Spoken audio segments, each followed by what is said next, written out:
An elderly woman hires a caregiver for her husband, paralyzed for 20 years, but is left in tears when she sees what the caregiver did to him. Deborah was finishing bathing her husband, Emmanuel.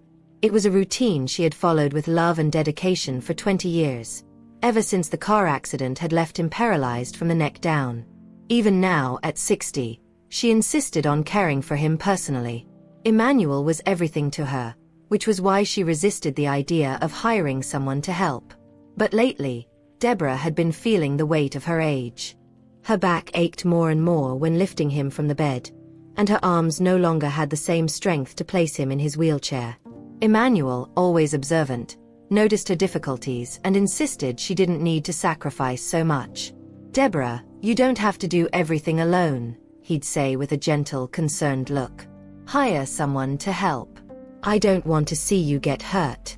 Deborah would sigh and reply, as always, that she didn't want anyone else taking care of him. However, reality was becoming increasingly clear. Her body no longer kept up with her will. After much thought, she finally made a decision. One quiet morning, while helping him dress, she opened her heart. "Emmanuel, I think I have no choice but to hire someone to help," she said, her eyes slightly teary. Emmanuel nodded understandingly. "That's not a problem, Deborah. Just promise me that if something isn't right, I can tell you." She smiled, relieved that he understood. "Of course, dear. If the person isn't good or doesn't take good care of you, you let me know, and we'll sort it out." With this conversation in mind, Deborah decided to talk to their daughter, Megan, who lived in Paris.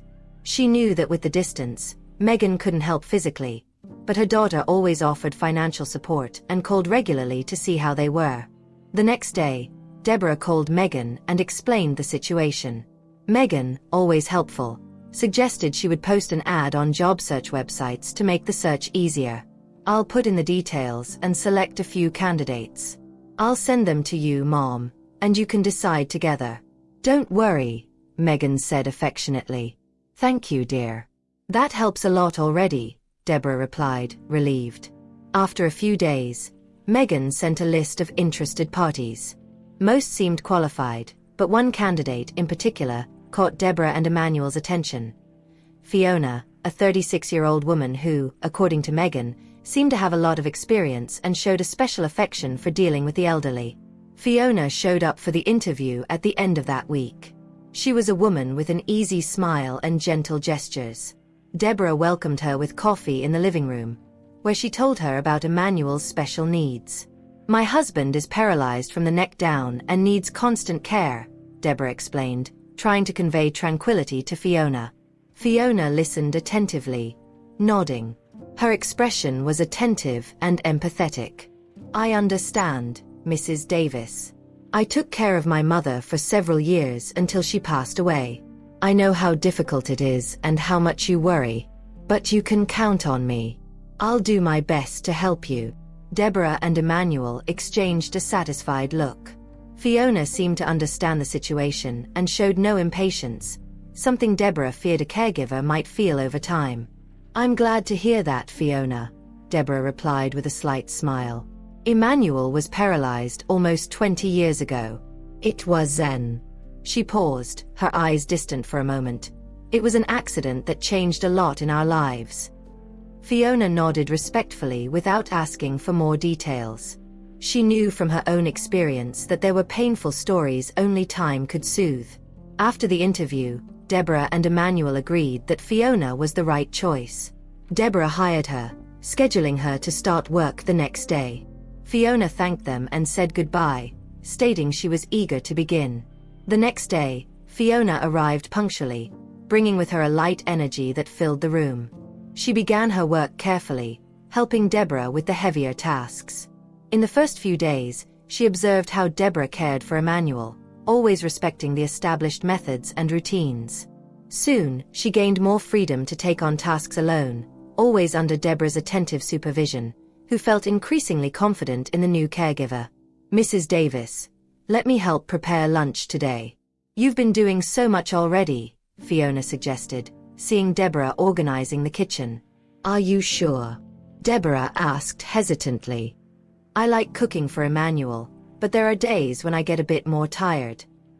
Yes, of course. I'll prepare something light, but I promise he'll like it.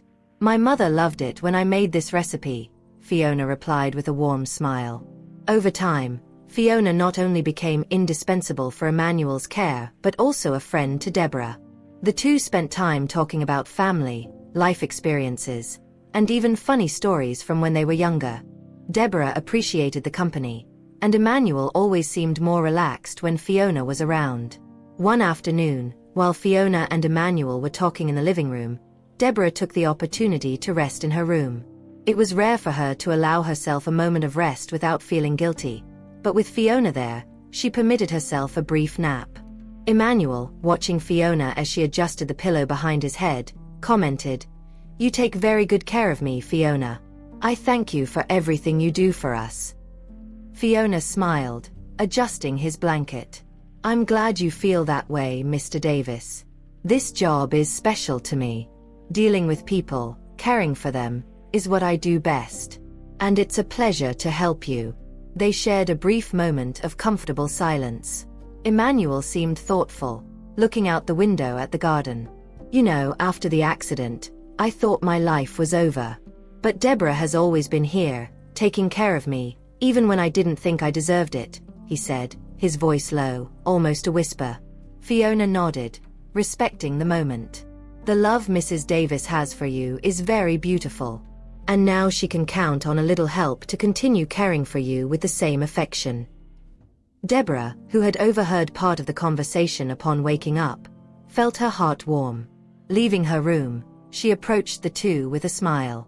"I hope I didn't interrupt," she said playfully. "Not at all," Fiona replied.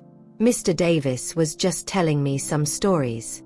Deborah nodded, feeling grateful for Fiona's presence in their lives. As the days passed, she could finally relax, knowing Emmanuel was in good hands. Fiona had brought not only practical help but also renewed joy to their home. Fiona continued to care for Emmanuel diligently. Every day she arrived on time, performed her tasks with precision, and showed affection and patience. Emmanuel seemed comfortable in her company and never had any complaints about her work. But for Deborah, something felt off. Deborah began to notice certain behaviors from Fiona that made her uncomfortable. Sometimes she would see the caregiver standing by Emmanuel's bed, watching him sleep. Fiona had a mysterious, almost somber look as she silently stared at him. As soon as she noticed Deborah's presence, however, her expression would quickly change, and she would continue with her tasks as if nothing had happened. Deborah tried to dismiss her suspicions, thinking perhaps it was just her own excessive worry. Fiona seemed like a competent and dedicated professional, and Emmanuel was always comfortable with her presence. Still, as the days passed, Deborah noticed that Fiona was becoming increasingly serious. There was something different in the air, a tension she couldn't explain. Amidst these anxieties, Deborah received an unexpected call from Megan. Her daughter's voice was choked, almost tearful, which immediately worried Deborah. "Mom," Megan began, her voice trembling. "I don't even know how to tell you this." Deborah held her breath, feeling her concern grow. "Megan, what's wrong? Tell me, I'm here." On the other end of the line, Megan let out a deep sigh. "I'm pregnant, Mom. 8 months pregnant." Deborah was in shock, trying to process the news. "What? 8 months pregnant? How is that possible, Megan?" she asked, surprised and confused. Megan explained between sobs that her doctor had said that although rare, it could happen. She was a tall woman, almost 6 feet 3 inches, and slightly overweight. Additionally, her periods had continued, albeit less intensely, which made it difficult to perceive the pregnancy. The impact of the news had been enormous for her, and Megan's voice trembled with insecurity. I'm not ready to be a mother, Mom. I don't know how this will affect my life, and what my boyfriend will think," she continued, now crying. Deborah tried to calm her, listening to every word and offering comfort. She understood her daughter's fear and surprise and knew Megan needed support at this moment. "Megan, calm down, dear. We'll sort this out. Your boyfriend will understand, and you're not alone in this," Deborah spoke affectionately, trying to reassure her. Megan sighed, still crying. I know, Mom, but I'm so scared. Could you possibly come here? My pregnancy is high risk, and the doctor said the baby could be born at any moment. Deborah felt her heart ache. She was worried about her daughter, but at the same time hesitant to leave Emmanuel under Fiona's care, especially with the mysterious observations she had made recently. Even so, she knew Megan needed her presence. When she told Emmanuel the situation, he readily agreed. Our daughter needs you, Deborah. Go and help her. I'll be fine, and Fiona can help me with whatever is necessary. Deborah took a deep breath, feeling torn, but finally accepted it was the best thing to do. The next day, she called Fiona for a conversation in the living room. Fiona, my daughter is about to have a baby, and I need to travel urgently. Would you be able to take care of Emmanuel for a few days while I'm away? Fiona nodded promptly, maintaining her serene expression. Of course, Mrs. Davis. You can travel peacefully. I'll take care of your husband with the same care as always. Deborah thanked her but couldn't help feeling a slight discomfort. Maybe it's just paranoia, she thought. Before leaving, she made sure to reinforce to Emmanuel that if there were any problems, he should contact her immediately. Don't worry, Deborah. Fiona has been great. Now go and help our daughter, Emmanuel said, smiling, trying to reassure her. Deborah said goodbye with a final hug for her husband and left for the airport. When she arrived in Paris, Megan received her with a tight hug and tears in her eyes. In the following days, Deborah gave Megan all the support she could. Megan told her boyfriend about the pregnancy, and to Deborah's relief, he reacted happily, accepting the baby and making plans. Soon, Megan gave birth to a beautiful baby girl. Deborah felt an indescribable joy holding her granddaughter for the first time. It was a special moment, and she was completely immersed in the novelty of becoming a grandmother, helping Megan adapt to the challenges of motherhood. Despite her nervousness, Megan was happy to be a mother, and Deborah felt fulfilled to be by her side at this moment. After a few weeks in Paris, however, Deborah knew it was time to return home. Megan was more confident, and her boyfriend was attentive and present. Deborah bought her return ticket and said goodbye with a heart full of love for the new phase in her daughter's life. During the flight back, she could hardly wait to see Emmanuel again and find out how everything had gone in her absence. When she returned, Deborah found Emmanuel lying in bed, as always. He was a bit thinner, his gaze distant. Deborah asked if he was okay. Emmanuel smiled and said he was. He asked about their daughter, Megan. Megan is fine, dear. She and her boyfriend are happy with the arrival of their first child, Deborah replied, trying to bring some lightness to the conversation, but unable to shake off the worry she felt looking at her husband. I'm glad to hear that, Emmanuel said with a weak smile, but his gaze remained lost, without its usual sparkle. Deborah observed him for a few moments, hesitant, before asking again. Are you sure everything is okay? How were the days with Fiona? Emmanuel looked away, and for a second, an uncomfortable silence filled the room. Yes, she took good care of me, he replied, but the lack of conviction in his voice did not go unnoticed by Deborah. Deborah felt a tightness in her chest. She knew Emmanuel well enough to know when he was hiding something, but respecting his timing, she didn't press further at that moment. She left the room with an uneasy mind, determined to keep an eye out for anything unusual. Later, she went to the living room where she found Fiona cleaning the bookshelf. Fiona, I wanted to thank you for taking care of Emmanuel while I was away. How were things? Deborah asked, studying the caregiver's face for any clue. Fiona paused for a moment, as if searching for the right words. Everything went well, Mrs. Davis. He behaved as usual, and there were no problems. Fiona's smile was controlled, but her eyes seemed distant. Deborah nodded, but her distrust grew. She observed Emmanuel and Fiona in the following days, looking for any sign of something out of the ordinary. However, the routine seemed impeccable. Fiona continued with her tasks, and Emmanuel remained silent, accepting the care without complaint. Even so, Deborah couldn't ignore the unsettling feeling that something was wrong. After reflecting for some time, she decided to install hidden cameras in Emmanuel's room at strategic points. She didn't want to jump to conclusions, but she felt she needed to clear her doubts once and for all. That night, Deborah spent hours reviewing the recordings. What she saw made her heart race. In one scene, Fiona brought food to Emmanuel, but instead of feeding him, she threw the food in the trash, maintaining a cold, distant look. Emmanuel looked at her, unable to do anything, tears streaming down his face. In another moment, Fiona approached and said something to him, but the cameras didn't capture the sound. However, the expression on Emmanuel's face made it clear they were not kind words. Deborah closed the laptop, shock and anger taking over her. Why didn't he tell me all this? She thought, feeling betrayed by the situation and by Emmanuel's omission. Without wasting time, she went to her husband's room, her heart pounding. Emmanuel noticed Deborah's serious expression as soon as she entered. Before he could say anything, she sat beside him and held his hand. "Emmanuel, I saw the footage," she said, her voice firm but choked. "I saw what Fiona did. I saw how she threw your food away and made you cry. Why didn't you tell me?" Emmanuel's eyes filled with tears. He tried to speak, but his voice failed him. After a moment, he managed to compose himself enough to answer. "Deborah, I didn't want you to know. Decades ago, Deborah and Emmanuel were a young, passionate couple. They met at a mutual friend's party, and from the first moment, they were attracted to each other. The passion was evident, and soon they began living together, leading a simple but happy life. Deborah was deeply in love with Emmanuel and dreamed of a solid future by his side.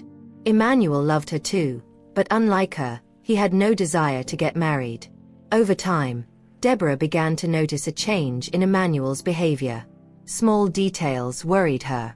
He spent more time away from home, seemed distracted and distant, and their conversations no longer had the same warmth as before. When she finally decided to confront him, she did so with a lump in her throat, fearing the worst. "Emmanuel, we need to talk," Deborah said, her voice tense. "You've been distant. It seems like you want to end our relationship." Emmanuel forced a smile, trying to ease the tension. "It's not that, Deborah. I'm just tired from work. It's been a stressful period for me," he lied, avoiding her gaze. Deborah wanted to believe him, but her gut told her there was more behind that answer. That night, as she went to bed, Emmanuel remained in the living room, restless. As soon as he was sure Deborah was asleep, he picked up the phone and made a call. "Claudia, it's me. I need to see you," he said in a low, apprehensive voice. On the other end of the line, Claudia smiled with the familiarity of someone who was expecting him. "Come over, Emmanuel." "I'm waiting for you," she replied, her tone expectant. Emmanuel grabbed his car keys and drove to a simple house in a remote neighborhood. As soon as he opened the door, Claudia greeted him with a kiss. She was radiant, wearing a simple dress and an apron, indicating she had prepared something special for him. "I made your favorite dish," she said, guiding him to the table where a hot, carefully prepared meal awaited him. While he ate, Emmanuel tried to relax, but Claudia, who knew his expressions well, noticed he was tense. She approached him, sitting beside him. "Emmanuel, when are you going to leave Deborah?" she asked with a serious, direct look.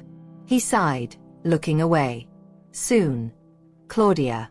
I just need more time," he said with the same vague promise he had been repeating for years. But this time, Claudia smiled differently, as if she knew something he didn't. "Good. Because I have some news," she said, her voice full of emotion. Emmanuel looked at her, intrigued. "News? What is it?" Claudia took his hand and placed it on her abdomen, looking at him with a sparkle in her eyes. "I'm pregnant, Emmanuel." He froze for a moment, the fork he was holding slipping from his hand. He tried to smile, but panic settled in his chest. That's wonderful, Claudia," he lied, trying to sound convincing, but inside, despair began to take over. His life, already marked by a fragile balance between two realities, was about to crumble. Months passed, and Claudia gave birth to a girl, whom she named Fiona. With the birth of their daughter, Claudia began to pressure Emmanuel more intensely, insisting he make a decision. He, however, continued to postpone it, always with an excuse ready. "I need more time, Claudia. It's too complicated right now," he would say, trying to buy a few more months of tranquility. But Claudia was no longer content with empty promises. Fiona was growing up and beginning to notice her father's absences, which increased the pressure on Claudia. One day, when Emmanuel arrived home, he found Deborah crying. She held a pregnancy test in her hands, and tears of happiness streamed down her face. "Emmanuel, I'm going to be a mother. We're going to have a child," she said between emotional sobs. Emmanuel's heart skipped a beat. He hugged her, but inside, he was panicking. With Megan's arrival, any idea of leaving Deborah became impossible. He needed to keep up appearances, as there was now a new life at stake. Years passed, and Emmanuel became a master in the art of living a double life. Deborah never suspected Claudia, but Claudia knew of Deborah's existence and felt the bitterness of being the second option. She endured the situation for over a decade, but not without suffering. Fiona grew up questioning her father's intermittent presence, which increased Claudia's pressure. One afternoon, Claudia looked Emmanuel in the eyes with a determined expression of someone who had nothing left to lose. "Enough, Emmanuel. Either you leave Deborah now, or I'll tell her everything myself," she said, her voice firm and laden with anger suppressed for years. Emmanuel, accustomed to Claudia's empty threats, laughed, thinking she had no way of knowing where he and Deborah lived. "You don't even know where I live, Claudia. Don't come at me with empty threats," he replied disdainfully. But Claudia took a step forward and handed him a piece of paper with an address. Emmanuel's blood ran cold when he recognized the address of the house he shared with Deborah and Megan. "I found out where you live, Emmanuel. You have 1 week to tell Deborah everything, or I'll do it myself," Claudia said, making it clear her patience had run out. Emmanuel swallowed hard, the certainty that his life was about to fall apart finally hitting him. Emmanuel didn't know what to do. He pondered all options. Then, an idea came to him. He returned home and spoke to Deborah. Emmanuel told Deborah he had been promoted and would be working at another branch of the company. The location was a bit further away, so they would need to move to a more distant neighborhood. Deborah was a little disheartened. "Another neighborhood, Emmanuel? I like it here so much," she said with a slight tone of concern. Emmanuel forced a smile and put his hand on her shoulder. "I know, my love, but it's a very good opportunity for us. And besides, the new neighborhood is even better, with more space for Megan to grow and play. It will be good for our family," he tried to reassure her, striving to sound enthusiastic. Deborah sighed but eventually agreed, thinking of Megan's well-being. "If it's for the good of our family, then let's do it." In just 2 days, they moved. Emmanuel organized the move quickly, with a haste that Deborah found strange but didn't question at the time. She suspected nothing. She was too busy settling into the new house and taking care of Megan. After a week, Claudia went to Emmanuel and Deborah's old house but was shocked to see a "For Rent" sign hanging on the gate. Her stomach churned, and her hands trembled with anger. She picked up the phone and dialed Emmanuel's number, but he didn't answer. She tried a few more times, and nothing. Almost without thinking, Claudia decided to go home and wait for a response. However, after hours of silence, she heard the sound of a car stopping in front of her house. Looking through the window, she saw Emmanuel's car. Her heart racing and her head fuming, she quickly went out to meet him. "Get in the car, Claudia," Emmanuel said, avoiding looking at her directly. Claudia, her eyes blazing with anger, got into the car and slammed the door shut. Emmanuel took a deep breath and started the engine, driving towards a park where they used to meet. But before they could arrive, Claudia couldn't hold back and started the argument. "So that's it, Emmanuel? You just move, run away, and leave me without an explanation," she said, her voice laden with bitterness and anger. Emmanuel gripped the steering wheel, trying to remain calm while driving. "Claudia, I couldn't go on like this anymore. My family, Deborah and Megan." He began, But Claudia interrupted him. Your family. What about me and our daughter, Fiona? Years of my life wasted waiting for your decision, Claudia shouted, tears streaming down her face. She wiped her face with a trembling hand, trying to calm down, but the anger was greater. Emmanuel remained silent, glancing away from the road only for an instant to look at her. He tried to say something, but the words failed him. I understand your pain, Claudia, but I can't split my life like this anymore. I want to keep in touch with Fiona, but I can't have two families anymore, he finally said. Claudia snorted incredulously. And you think that's enough? What kind of man are you, Emmanuel?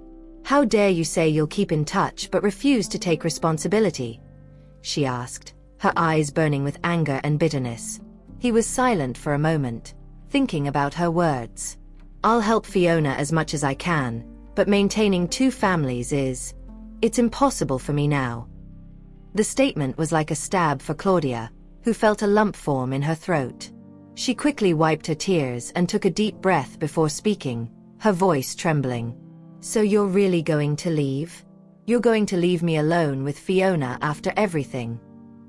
She looked at him, her eyes shining with pain.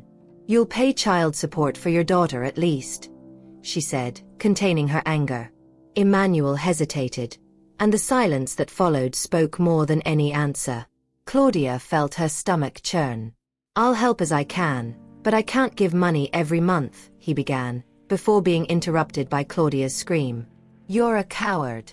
I'll take you to court for Fiona. Everyone will know about your charade. She barely finished the sentence when Emmanuel turned to her, irritated. Claudia, you can't do that. You'll destroy my life, he shouted, losing his patience. At that moment, the blaring sound of a horn filled the car. Emmanuel looked ahead and saw a car coming towards them. He tried to swerve. The impact was brutal, and their car crashed sideways into a nearby pole. The world went silent for a moment. Claudia blinked, dazed, and looked to her side. Emmanuel was slumped against the seat, blood trickling down his forehead. He wasn't moving. Panic seized her, and she felt her blood run cold. Without thinking, she opened the car door and stumbled out, staggering onto the sidewalk. People started to approach, shouting, calling emergency services. Claudia looked back, her heart racing, and saw Emmanuel still motionless. Terror overwhelmed her, and she did the only thing her instinct screamed. She ran. Emmanuel woke up days later in the hospital. He couldn't feel his body. He was paralyzed from the neck down. Deborah rushed to the hospital. She cried when she saw Emmanuel's condition. Emmanuel never told the truth. Deborah spent years caring for her paralyzed husband and raising their daughter with Emmanuel's disability pension. Deborah managed to get Megan through college, and in time, she got a job in Paris. Emmanuel never thought of telling what really happened that day. He was afraid of being abandoned by Deborah, especially in that state. Now, Deborah stood before Emmanuel, listening to the whole truth. How could you lie all these years? Deborah said, her voice laden with indignation and pain.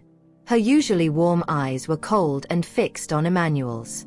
Emmanuel remained quiet, unable to find words that could explain his betrayal. He knew anything he said would sound empty in the face of the truth he had hidden for so long. Deborah clenched her fists, trying to control the tears that began to stream down her face. And why did you let Fiona mistreat you?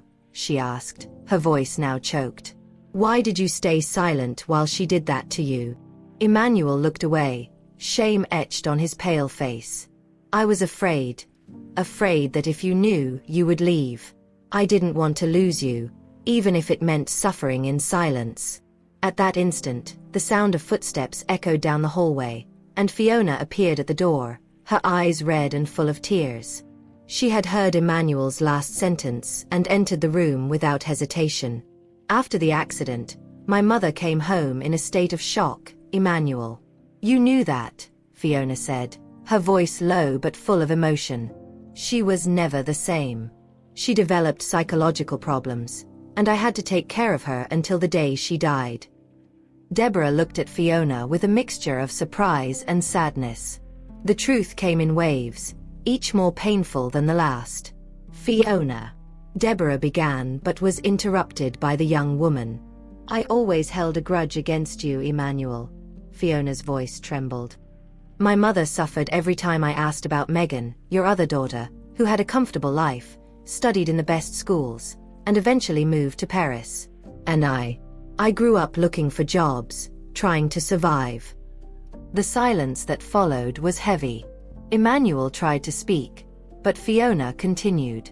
"When I saw the ad to work here, I didn't intend to cause harm. But when I entered this house and saw you, I realized I still had anger. The anger consumed me. I didn't want to hurt you, but the pain, the bitterness, was too much." Deborah looked at Emmanuel, feeling her heart ache. She turned to Fiona and took a step towards her. "And now, Fiona, what do you want?" Deborah asked, trying to keep her voice firm but unable to hide the exhaustion. Fiona's words were almost choked by tears. "I don't know. I didn't want to do it, but I had so much anger. You ruined my life, Emmanuel." She looked at him one last time, then turned to Deborah. "I'm sorry for everything, but I need to go." She ran out of the house, leaving a trail of tears and pain. The silence that followed was almost unbearable, with Deborah and Emmanuel looking at each other, both unsure what to do with the truth that now hung between them. The days following Emmanuel's revelation were difficult. Deborah found herself caught between anger and compassion, in a whirlwind of emotions that left her exhausted. The truth that had been hidden for so many years was an open wound, but she knew that somehow they needed to move forward. One afternoon, Megan arrived from Paris. She had learned part of the situation from a call with Deborah and, from the initial shock, decided she needed to return and be by her mother's side. When she entered the house, she found Deborah sitting on the sofa with a distant look. "Mom," Megan said, slowly approaching and hugging Deborah. "I'm here." Deborah smiled faintly, the warmth of her daughter's hug bringing temporary relief. "Thank you for coming, dear.